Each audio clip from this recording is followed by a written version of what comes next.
আসসালামু আলাইকুম সম্মানিত দর্শক, নিকলির বিভিন্ন হাওরে প্রবেশ করতে শুরু করেছে বর্ষার নতুন পানির আগমনে অপরূপ সৌন্দর্যে পরিণত হতে চলেছে এখানকার পর্যটন এলাকার এক একটি গ্রামও। তাই সম্মানিত দর্শক, যেখান থেকে আমার এই ভিডিওতে চোখ রাখছেন, আপনাদের সকলকে আন্তরিক অভিনন্দন। আজ আমি আপনাদের সামনে তুলে ধরছি হাওরে নতুন পানি প্রবেশ করেছে।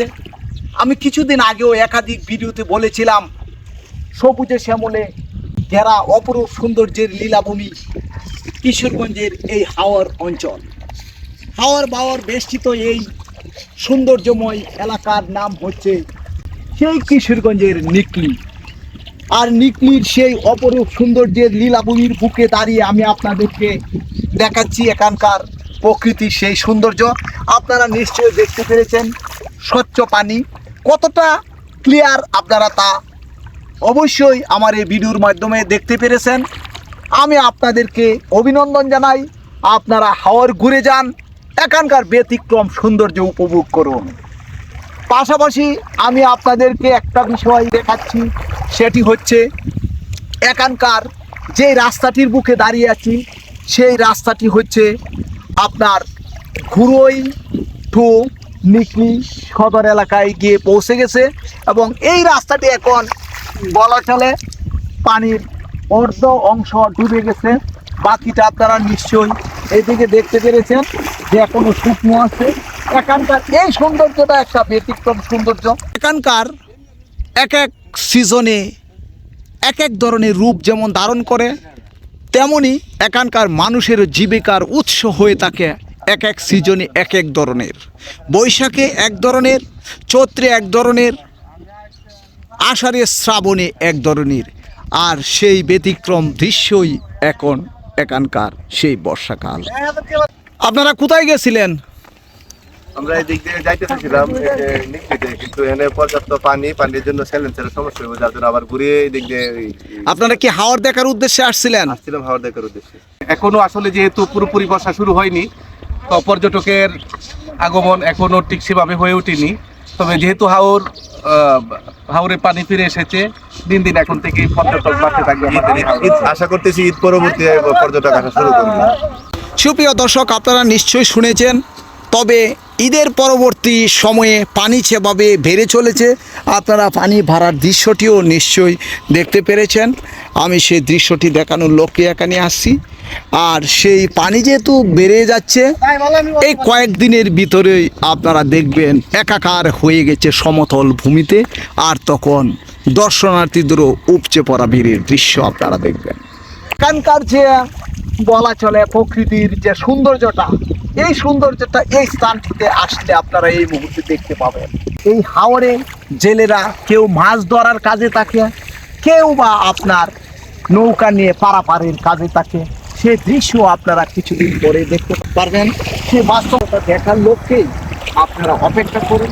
এবং এখনো এই রাস্তাটিতে ঝুঁকি নিয়ে কেউ কেউ চলে যাচ্ছে এই পানির উপর দিয়ে, কেউ বা আবার সৌন্দর্য উপভোগের লক্ষ্যে এখানে আসছে। আপনারাও আসুন, ভালো থাকুন, শুভকামনা সবসময়। সম্মানিত দর্শক, এরই মাঝে আমি আপনাদের সামনে তুলে ধরছি গ্রামের শিশুরা বর্ষার আগমন মুহূর্তে যেভাবে মাছ ধরে এবং পানিতে খেলা করে, এমন একটি দৃশ্যেরও বাস্তবতা। এখানে মাছ পাওয়া যায়? কি মাছ? আমি কি মাছ পাইছো দেখি দেখি, কাছে আসো। সুন্দর মাছ। এদিকে কি করবা? এই তুমি কতগুলো মাছ পাইছো এই পর্যন্ত?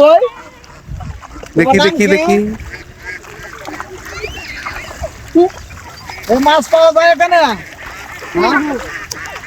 তোমরা খেলতে আসছিলা? হ্যাঁ, আমরা খেলতে আসছি।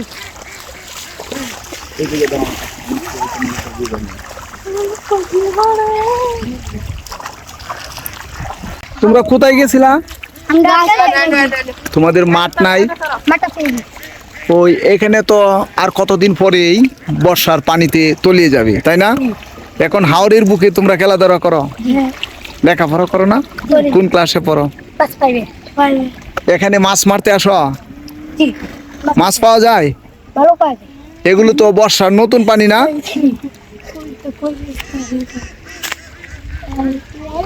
মাছ পাওয়া যায় বাবু? মাছ পাওয়া যায়? কত টাকার বিক্রি করতে পারো প্রতিদিন? 300-400?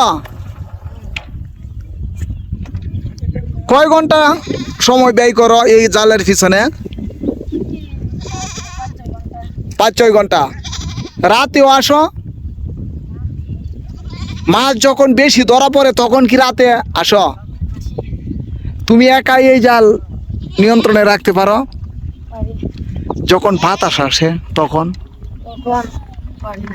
বাতাস আসলে আর পারো না। কয় মাস তোমরা এই জাল দিয়ে মাছ মারো? যতদিন পানি থাকে ততদিন। তোমার নাম কি? লেখাপড়া করো? কোন ক্লাসে পড়ো?